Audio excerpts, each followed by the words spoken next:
It's an empty church on the open plains that attracts photographers, but what they found inside it was disturbing. A macabre, sexually charged trophy room. And we do want to warn you, this is not a story for kids. Matt Grubbs has the story on special assignment. In the 1950s, Cuervo, New Mexico was a noted stop along Route 66. The railroad still rumbles through town. The interstate does too. But Cuervo is now mostly a ghost town. It's still a notable stop. A lot of interesting stuff went on in these towns. Its look and its location right off I-40 I just became fascinated. drew John Mulhouse to Cuervo in the summer of 2013. He hasn't gone back since. I've been in a lot of abandoned buildings, ghost towns, and I've never really seen anything like this. We're about to show you what John Mulhouse saw. Again, this is disturbing material. Come in and you see this. As Mulhouse walked into the old Getty Baptist Church, he saw "Welcome to the Church of Fornication" splashed across the altar.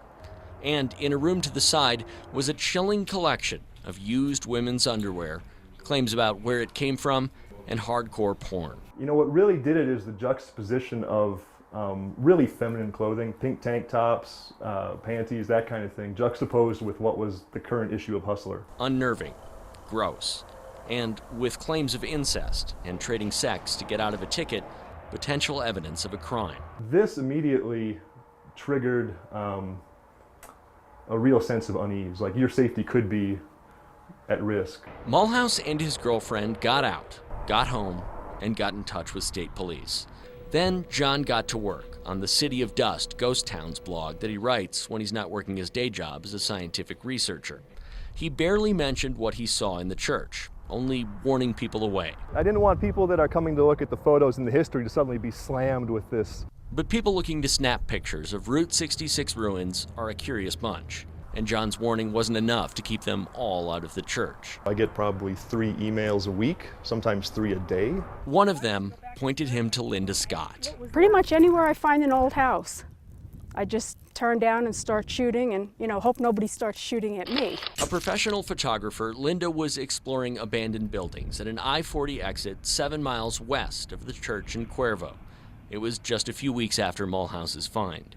And I went into the house. I was just shocked to see what I saw there. Linda was looking at the same display John Mulhouse saw. T-shirts, underwear. Moved and reconstructed, piece by piece, right down to a scarf slung through a pair of underwear that was hooked to a bra.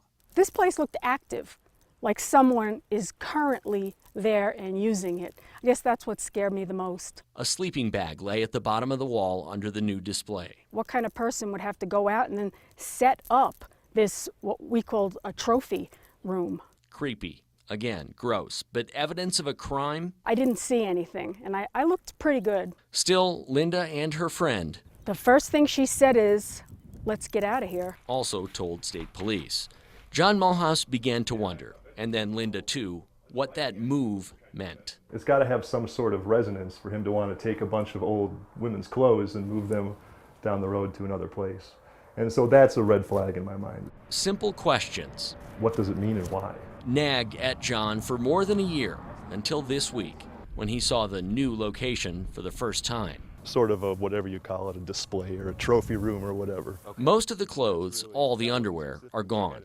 The porn has been stolen or scattered to the wind.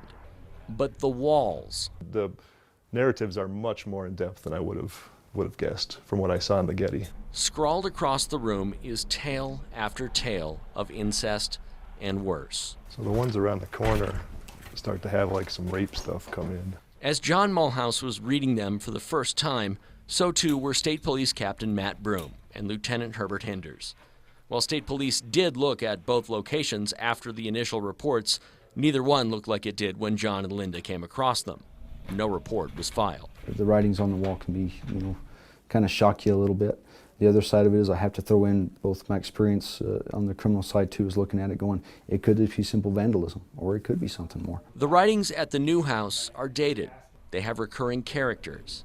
The names and the dates stop in February of this year. Is there concern that this person has moved on and is doing something more, or has moved the clothing that was there? That could be a possibility. Captain Broom has started making calls, checking names, ages, family situations, but there are no answers. Not for him. If we looking at it from a criminal aspect, we're on uphill battle. Not for John. Or is this some kind of an escalating situation where, you know, down the road just this kind of thing isn't going to be enough? And then Not they for escalate. Linda. They go to the next step. And what that next step would be, that's what's scary about this. I don't know. On special assignment, Matt Grubbs, KRQE News 13. We have more on this story online, including a slideshow of our trip to Cuervo this week. You can view them and the story online. Just go to krqe.com.